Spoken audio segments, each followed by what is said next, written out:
Hello everyone. आज के इस वीडियो में हम लोग एक्सरसाइज 1.1 का क्वेश्चन नंबर 11 से स्टार्ट करेंगे। पिछले वीडियो तक हम लोगों ने क्वेश्चन नंबर 10 तक कंप्लीट किया था। तो चलिए हम लोग क्वेश्चन नंबर 11 स्टार्ट करते हैं। देखो क्वेश्चन नंबर 11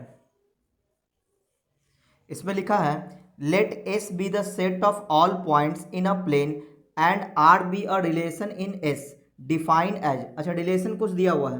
पहली बात तो एक सेट दिया हुआ एस। एस क्या है? एक सेट है। क्या है? सेट क्या है? B the set of all point, है ना। Set of all points in a plane एक प्लेन में जो भी पॉइंट्स होगा उसका सेट है एस। ठीक है। अच्छा, and R be a relation. R क्या है? एक रिलेशन है। वो डिफाइन किया हुआ है। किस तरह से डिफाइन किया है कि R is equal to A comma B such that distance between points A and B distance between points A and B is less than 2 unit is less than 2 units. ठीक है। कहने का मतलब ये हुआ कि आर में जो भी पॉइंट्स होगा ए और बी जो भी पॉइंट्स होगा वो सेट एस को बिलोंग करेगा। मतलब एक ही प्लेन में वो पॉइंट होना चाहिए। अच्छा, और साथ ही साथ जो भी ऑर्डर पेयर लेंगे वो किस फॉर्म में होना चाहिए कि जो भी ए कॉमा बी जो भी दो पॉइंट लेंगे उन दोनों पॉइंट का जो डिस्टेंस का जो डिफरेंस होगा वो 2 यूनिट्स होगा। सही ना? लिखा है distance between points A and B is less than 2 unit. यानी कि ए और बी के बीच का जो डिस्टेंस होगा 2 यूनिट से कम होना चाहिए।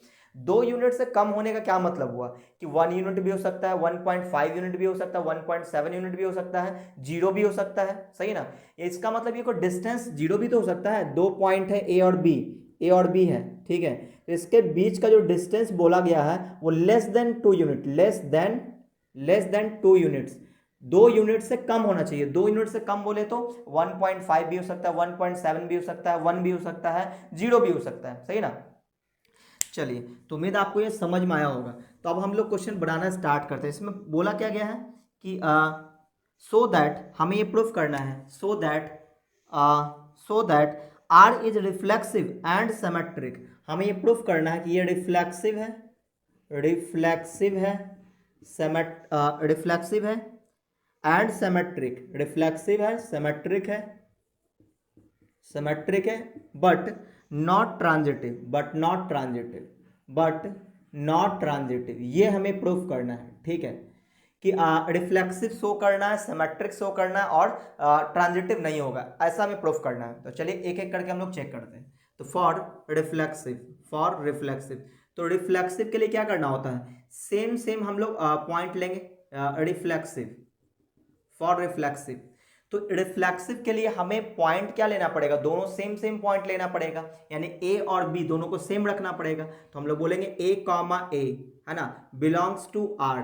तो इसका क्या मतलब हुआ कि अगर ए कॉमा ए आर को बिलोंग करेगा तो इसका मतलब ये हुआ कि distance between A and A is less than 2 unit. बिल्कुल होगा। ए और ए का डिस्टेंस देखो, है ना, तो यहां लिखेंगे डिस्टेंस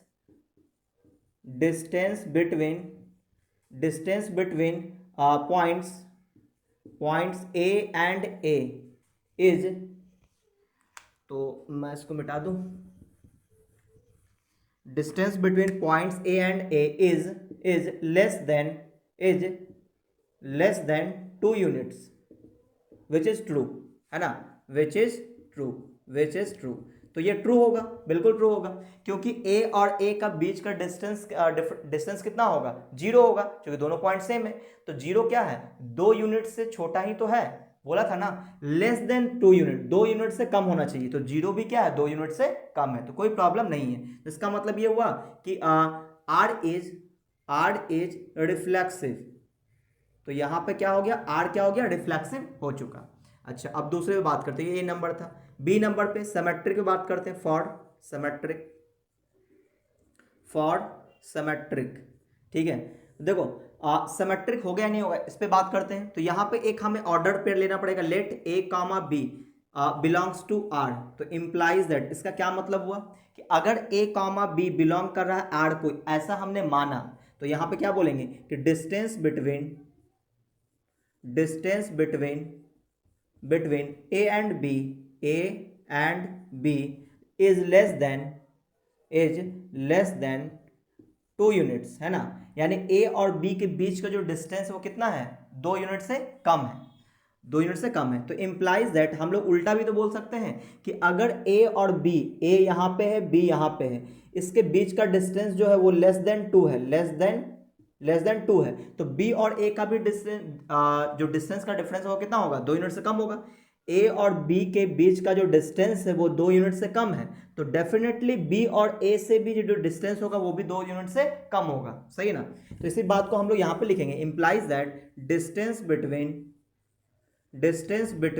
बी एंड ए, है ना, ए एंड बी की जगह हमने बी एंड ए लिखा, इज, ये भी क्या होगा, लेस देन 2 यूनिट्स होगा, बिल्कुल, है ना।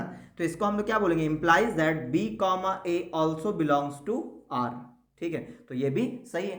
तो इसका मतलब हमने क्या देखा, ए कॉमा बी बिलोंग कर रहा है आर को, तो बी कॉमा ए भी बिलोंग कर रहा है आर को, और ये किसका कंडीशन होता है, सिमेट्रिक होने का, तो बोलेंगे आर इज सिमेट्रिक, सही ना। चलिए अब सी पे बात करते हैं, for transitive.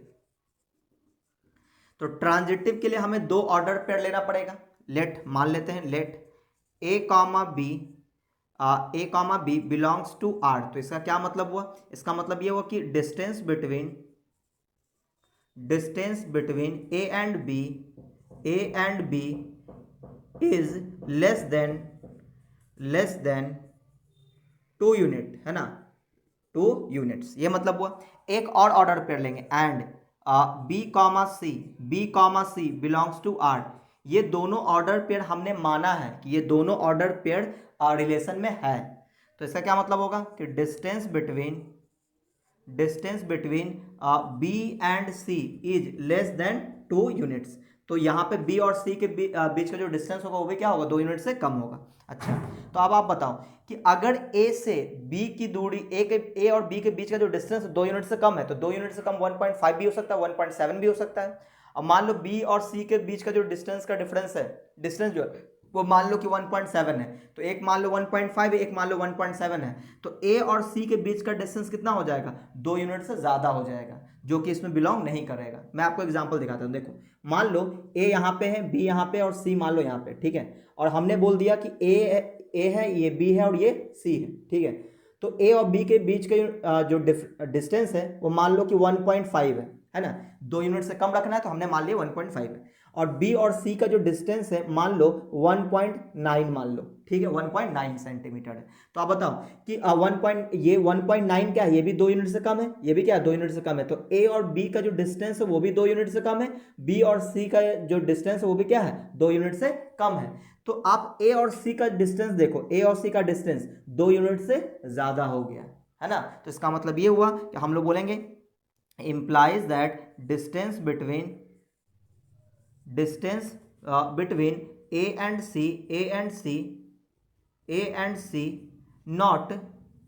not less than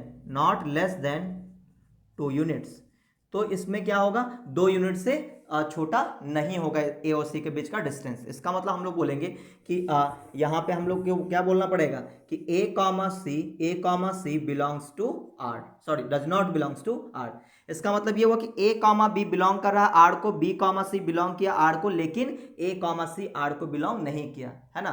तो हम लोग क्या बोलेंगे, आर इज नॉट ट्रांजिटिव। तो ये प्रूफ हुआ, क्या प्रूफ हुआ कि ये रिफ्लेक्सिव है, सिमेट्रिक है, लेकिन ट्रांजिटिव नहीं है, और ऐसा हमें प्रूफ करना था। तो उम्मीद आपको ये समझ में आया होगा, तो आप इसका स्क्रीनशॉट ले लो, हम लोग अगले क्वेश्चन पे बात करते हैं।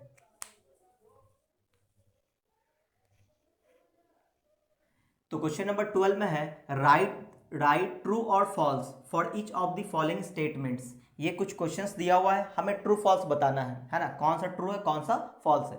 चलिए एक एक करके चेक करते हैं। The relation is greater than, है ना, रिलेशन क्या है, इज ग्रेटर देन, ठीक है, इन द सेट ऑफ इंटीजर, है ना, जो भी हम लोग बात करेंगे इंटीजर पे। इंटीजर क्या होता है, जो पॉइंट में ना हो, फ्रैक्शन में ना हो, है ना, पॉजिटिव नेगेटिव चल सकता है। तो इंटीजर इज रिफ्लेक्सिव, हमें ये बताना है कि ये जो रिलेशन है इज ग्रेटर देन, ये रिफ्लेक्सिव होगा। तो रिफ्लेक्सिव के लिए क्या क्या होता था कि अगर जो भी एलिमेंट है उसी के साथ रिलेशन देखेंगे। जैसे मान लो अगर हम ऐसा बोल दें कि 1 इंटीजर है तो 1,1 क्या ये बिलोंग करेगा आर को? नहीं करेगा। क्यों? क्योंकि 1 इज ग्रेटर देन 1। क्या ये सही है? नहीं। यहाँ पे बोला है ना इज ग्रेटर देन होना चाहिए। रिलेशन कैसा होना चाहिए? The relation is greater than, यानी कि अगर हमने 1 लिया है तो 1 इज ग्रेटर देन 1। क्या ये ट्रू है? नहीं। तो यहाँ पे बोलेंगे implies that 1 is greater than 1 which is not true, है ना, विच इज नॉट ट्रू। तो इसका मतलब ये स्टेटमेंट क्या है? फॉल्स है ना। तो ये स्टेटमेंट क्या है? फॉल्स। ठीक है, पहला हो गया फॉल्स। चलिए अगले बात करते हैं। The relation is a factor of, यहां पे देखो रिलेशन क्या है? Is a factor of in the set of positive integer. जो भी हम लोग नंबर्स लेंगे वो पॉजिटिव इंटीजर होना चाहिए, नेगेटिव नहीं लेना है। पॉजिटिव इंटीजर, है ना। इज सिमेट्रिक, तो हमें सिमेट्रिक पे बात करना है। तो सिमेट्रिक में क्या होता है कि अगर a कॉमा बी बिलोंग कर रहा है आर को तो b कॉमा ए भी बिलोंग करेगा आर को।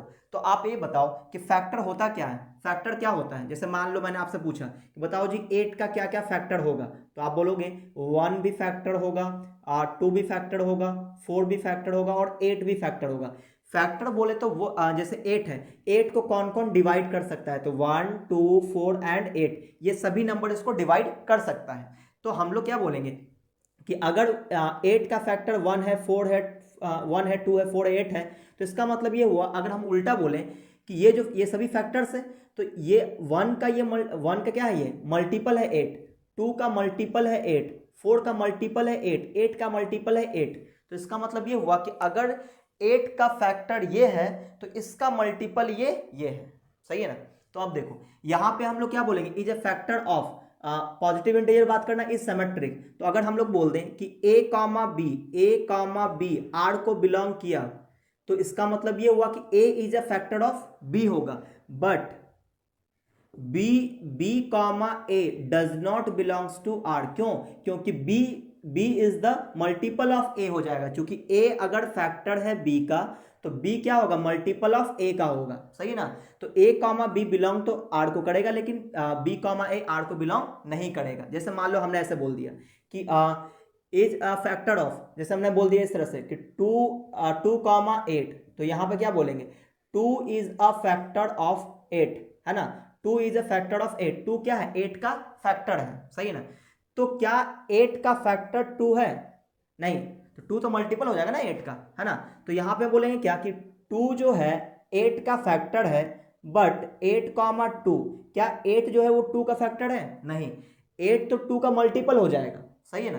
तो इसलिए 2 कॉमा 8 तो बिलोंग करेगा, लेकिन 8 कॉमा 2 बिलोंग नहीं करेगा। इस तरह से बहुत सारा एग्जाम्पल दिया जा सकता है। तो ये भी स्टेटमेंट क्या हो गया? फॉल्स हो गया। ठीक है, अगले पे आते हैं। The relation is similar to, देखो सिमिलर की बात हो रही है ना। Similar to in the set of triangle, है ना। ट्रायंगल पे सिमिलर देखना है। इज ट्रांजिटिव, तो ट्रांजिटिव में क्या देखना होता है? हमें 2 ऑर्डर पेयर लेना होता है, ए कॉमा बी और बी कॉमा सी। ये दोनों ऑर्डर पेयर अगर रिलेशन में है तो ए कॉमा सी भी होना चाहिए। इसी चीज को यहाँ पे चेक करेंगे। तो यहाँ पे ए और बी ना मान करके 2 ट्रायंगल ले लेते हैं, है ना। मान लेते हैं ट्रायंगल 1 कॉमा ट्रायंगल 2, ये दोनों को दोनों बिलोंग कर रहा है आर को। तो इसका क्या मतलब हुआ? इसका मतलब ये हुआ कि triangle 1 is similar to triangle 2। Similar बोला ना, सिमिलर तो ऐसे दिखाते हैं, क्लास 10th में आप पढ़े होंगे। तो अगर ट्रायंगल 1 ट्रायंगल 2 बिलोंग कर रहा है आर को तो triangle 1 is similar to triangle 2 होगा, ये हमने माना। और हम लोग ये भी मान लेते हैं कि ट्रायंगल 2 एंड ट्रायंगल 3, है ना, ये भी बिलोंग कर रहा है आर को। तो इसका मतलब हुआ कि triangle 3 is similar to triangle triangle 2 is similar to triangle 3।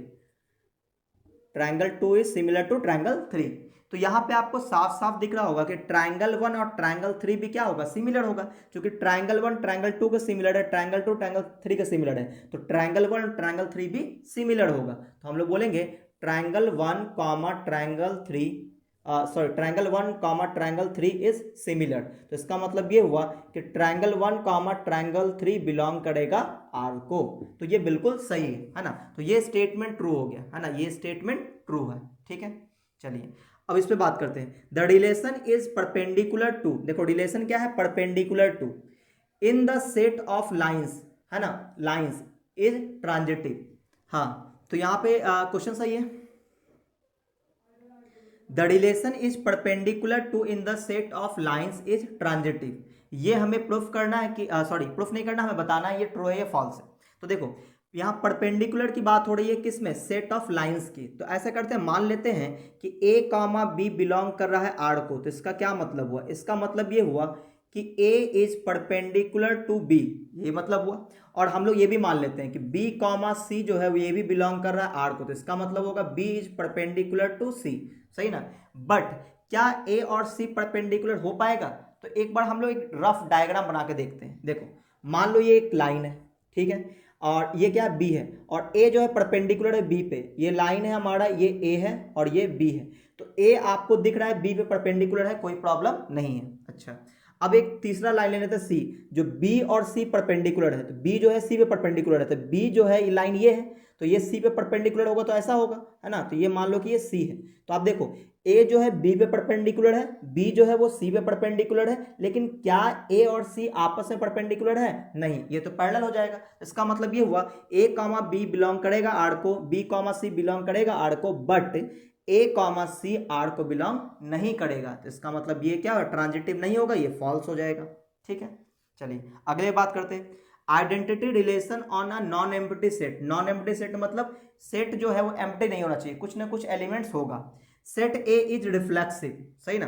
तो यहां बोला आइडेंटिटी रिलेशन। आइडेंटिटी रिलेशन होता क्या है, जैसे मान लो हमने ले लिया कोई सेट में एलिमेंट ले लिया, इसमें 1 2 एंड 3 ले लिया, मान लो, ठीक है। तो आइडेंटिटी रिलेशन क्या होगा, आइडेंटिटी रिलेशन होने के लिए जो भी यहाँ पे एलिमेंट है सबका पेयर होना चाहिए, 1 कॉमा 1 2 कॉमा 2 3 कॉमा 3, बस। इसके अलावा और कोई एलिमेंट नहीं होना चाहिए। उसी को हम लोग क्या बोलते हैं, आइडेंटिटी रिलेशन बोलते हैं। ठीक है, चलिए तो रिफ्लेक्सिव क्या होगा, आइडेंटिटी रिलेशन क्या होता है, रिफ्लेक्सिव होता है, क्योंकि रिफ्लेक्सिव के लिए 1 1 2 2 3 3 ही चाहिए था। ठीक है, इसके अलावा कोई और एलिमेंट नहीं होना चाहिए आइडेंटिटी के लिए।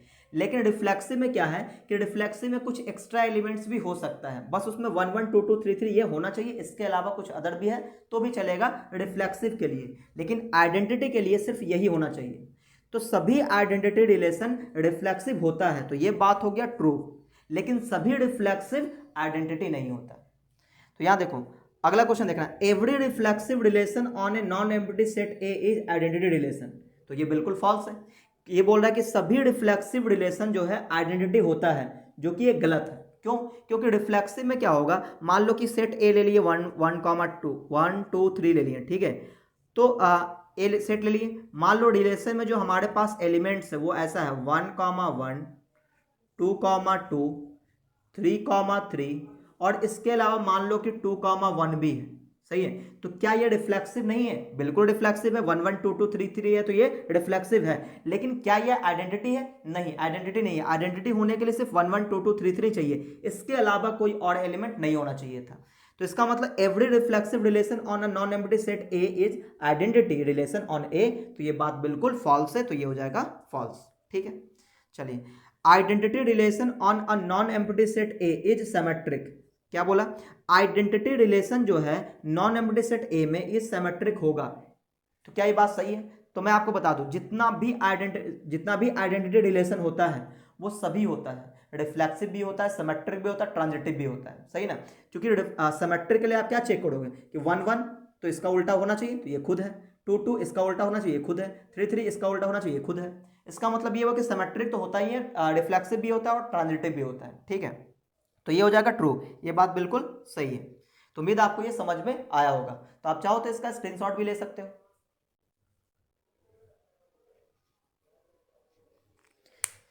चलिए तो अब हम लोग अगले क्वेश्चन में बात करेंगे, यानी क्वेश्चन नंबर 13 पे।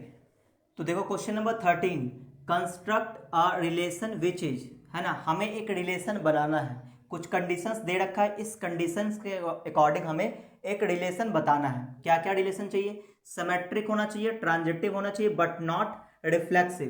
तो देखो इसका जो आंसर होगा वो यूनिक नहीं होगा, बहुत सारा एग्जाम्पल दिया जा सकता है, ठीक है। तो इसका आंसर यूनिक नहीं होगा, बहुत सारा आंसर हो सकता है, ठीक है। चलिए तो हम लोग स्टार्ट करते हैं इसका आंसर। तो देखो पहले के लिए बनाते हैं, क्या क्या बनाना है, एक रिलेशन बनाना है। वो कैसा होना चाहिए, वो रिलेशन होना चाहिए सिमेट्रिक एंड ट्रांजिटिव। तो सबसे पहले एक सेट ले लेते हैं ना, उसी सेट पे हम लोग बात करेंगे।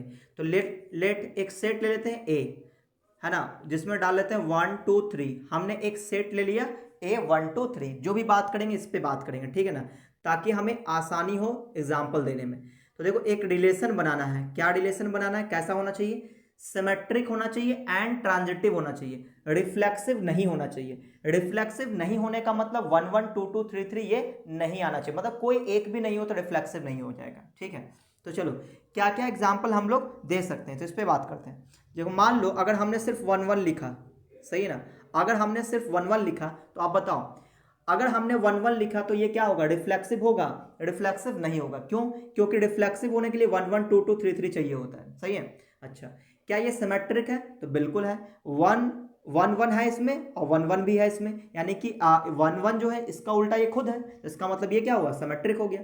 ट्रांजिटिव के लिए क्या है, ट्रांजिटिव के लिए दो ऑर्डर पेयर देखना होता है, किस तरह का, A comma B and B comma C, इस तरह का ऑर्डर पेयर देखना होता है कि जहां पे खत्म हो वहीं से स्टार्ट हो। अगर इस तरह का ऑर्डर पेयर नहीं है तो वो क्या माना जाता है, ट्रांजिटिव माना जाता है, सही ना। तो यहां पे देखो ये क्या है, रिफ्लेक्सिव नहीं है लेकिन सिमेट्रिक है, ट्रांजिटिव है, तो ये एग्जांपल हो गया। क्या सिर्फ यही एग्जांपल हो सकता है, नहीं, आप ऐसा ही बोल सकते हो, आर 2 एक लिख के छोड़ दो, है ना। तो ये भी क्या है, ये भी आपका क्या है, सिमेट्रिक है, ट्रांजिटिव है लेकिन रिफ्लेक्सिव नहीं है। आप सोच करके देख लो, क्या सिर्फ यही आंसर हो सकता है, नहीं, और भी एग्जांपल हो सकता है, ठीक है। दूसरे का देखो, दूसरा नंबर क्या है कि सिमेट्रिक दिखाना है but neither reflexive not transitive. Reflexive नहीं होना चाहिए, ट्रांजिटिव नहीं होना चाहिए, सिर्फ और सिर्फ सिमेट्रिक होना चाहिए। तो सिमेट्रिक के लिए हम लोग दिखा देते हैं यहाँ पे कि 1 2 ले लेते हैं और एक ले लेते हैं 2 1, ठीक है। तो आप देखो सिमेट्रिक के लिए क्या होना चाहिए, 1 2 इसमें है तो 2 1 भी इसमें होना चाहिए। और चूंकि ये रिफ्लेक्सिव नहीं है, क्यों नहीं है, क्योंकि इसमें 1 1 2 2 3 3 नहीं है, तो रिफ्लेक्सिव भी नहीं है। ट्रांजिटिव की बात करते हैं, तो देखो यहाँ पे 1 2 है और ये फिर 2 से स्टार्ट हो रहा है, ये तो 2 से ये स्टार्ट हुआ, लेकिन 1 1 इसमें होना चाहिए जो कि इसमें नहीं है, तो इसका मतलब ये ट्रांजिटिव नहीं है। तो जो हमारा क्वेश्चन पूछा था सिमेट्रिक होना चाहिए but neither reflexive not transitive, तो ये आपका एग्जांपल हो सकता है। क्या सिर्फ यही एग्जांपल हो सकता है, नहीं, और भी एग्जांपल हो सकता है, ठीक है। चलिए तीसरे पे बात करते हैं, आर इज इक्वल टू, इसमें क्या है, ट्रांजिटिव होना चाहिए but neither symmetric not reflexive, reflexive नहीं होना चाहिए और ना ही सिमेट्रिक होना चाहिए, ट्रांजिटिव बस होना चाहिए, ठीक है। तो देखते हैं, तो क्या क्या एग्जांपल ले लें, मान लो ले लेते हैं 2 2, ठीक है। रिफ्लेक्सिव नहीं होना चाहिए तो एक लिख के छोड़ देंगे, और सिमेट्रिक भी नहीं होना चाहिए, नाइदर सिमेट्रिक, तो नाइदर सिमेट्रिक के लिए एक एग्जांपल हमें और लेना पड़ेगा।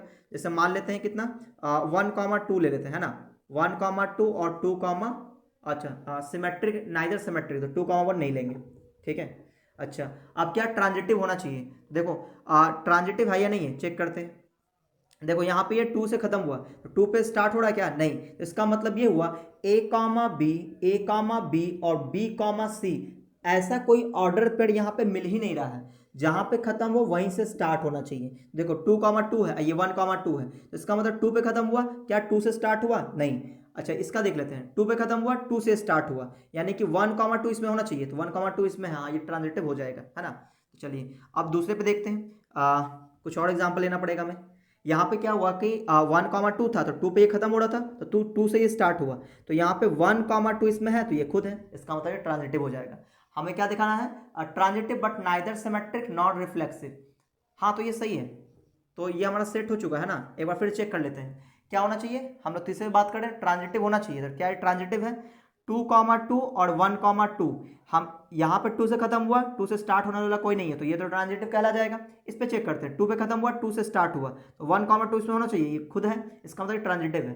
क्या ये सिमेट्रिक है, तो 2 2, तो इससे तो नहीं पता चलेगा, इससे पता चलेगा 1 2 है, इसमें 2 1 नहीं है, तो इसका मतलब ये सिमेट्रिक नहीं है। रिफ्लेक्सिव तो ये ऑलरेडी नहीं है, तो इसका मतलब ये बिल्कुल सही आंसर है ना, ये एग्जाम्पल सही है, ये ट्रांजिटिव है लेकिन सिमेट्रिक और रिफ्लेक्सिव नहीं है। तो अब हम लोग चौथा ही बात करते हैं, चौथा में क्या है, reflexive and symmetric but not transitive, है ना। चौथा एक एग्जाम्पल देना होगा जो कि रिफ्लेक्सिव होना चाहिए एंड सिमेट्रिक होना चाहिए बट नॉट ट्रांजिटिव, ठीक है। तो देखो रिफ्लेक्सिव अगर है तो इसका मतलब ये हुआ 1 1, 2 2, 3,3 ये तो होना ही चाहिए, है ना, रिफ्लेक्सिव के लिए, और सिमेट्रिक भी होना चाहिए, ट्रांजिटिव नहीं होना चाहिए। ठीक है, तो कुछ और भी एग्जाम्पल लेने की कोशिश करते हैं। मान लो 2,3 ले लिए, तो 3,2 लेना पड़ेगा क्योंकि सिमेट्रिक दिखाना है ना। तो अब 1,3 ले लेते हैं, 1,3 लेते हैं, फिर 3,1 ले लेते हैं। ठीक है, तो अब चेक करते हैं क्या ये सही है। 1 1 2 2 3 3 है, तो इसका मतलब रिफ्लेक्सिव हो गया, सही ना। सिमेट्रिक के लिए 1 2 3 इसको तो चेक करने की जरूरत नहीं है। देखो 2 3 है, 3 2 है, 1 3 है, 3 1 है, यानी कि सिमेट्रिक भी है। ट्रांजिटिव के लिए चेक करना होगा, तो 1 2 3 इसको तो चेक करने की जरूरत नहीं, इसको चेक करने की जरूरत है। 3 पे खत्म हुआ, 3 पे स्टार्ट हुआ, तो 2,2 इसमें है, तो ये तो ट्रांजिटिव हो जाएगा। अच्छा, इस पे चेक करते हैं। 2 पे क्या आ गया, 2 3, हाँ 3 पे खत्म हुआ, 3 से स्टार्ट होने वाला ये है और 3 से स्टार्ट होने वाला ये भी है। तो देखो 3 से स्टार्ट होने वाला ये भी है, 3 से स्टार्ट होने वाला ये भी है, तो यहाँ पे 2,1 होना चाहिए। क्या इसमें 2,1 है? नहीं है, तो इसका मतलब ये ट्रांजिटिव नहीं है। तो ये हमारा एग्जाम्पल सेट हो गया, है ना, कि ये रिफ्लेक्सिव है, सिमेट्रिक है, लेकिन ट्रांजिटिव नहीं है। तो इस तरह से बहुत सारा एग्जाम्पल दिया जा सकता है ना, कोई यूनिक आंसर नहीं होगा इसका। अगला देखो, अगला है neither reflexive not symmetric not transitive. ना ही रिफ्लेक्सिव होना चाहिए, ना ही सिमेट्रिक होना चाहिए, ना ही ट्रांजिटिव होना चाहिए, सही ना। तो ऐसा करते हैं, लिख लेते हैं 1,2, है ना, 1,2 और यहाँ ले लेते हैं 2,3। तो अब देखो क्या ये रिफ्लेक्सिव है? नहीं। रिफ्लेक्सिव होने के लिए 1 1 2 2 3 3 होना चाहिए था, नहीं है। अच्छा 1,2 है, 2,1 है इसमें, नहीं है। सिमेट्रिक भी नहीं है। क्या ट्रांजिटिव है? तो देखो 2 पे खत्म हुआ, 2 से स्टार्ट हुआ, तो 1,3 इसमें होना चाहिए, इसमें नहीं है, तो ये ट्रांजिटिव भी नहीं है। तो ये एग्जाम्पल हो गया। तो इस तरह से इस क्वेश्चन का बहुत सारा एग्जाम्पल दिया जा सकता है, कोई यूनिक आंसर नहीं होगा, सही ना। तो उम्मीद आपको ये समझ में आया होगा। तो आज के वीडियो को हम लोग यहीं पे रोकते हैं। अगर आपको ये वीडियो अच्छा लगा तो वीडियो को आप लाइक कर दें, अपने दोस्तों में शेयर कर दें, और अगर आप चैनल में पहली बार आए तो चैनल को सब्सक्राइब करके बेल आइकन जरूर दबा दें, ताकि जैसे मैं कोई नया वीडियो डालूंगा आपको नोटिफिकेशन मिलता रहेगा।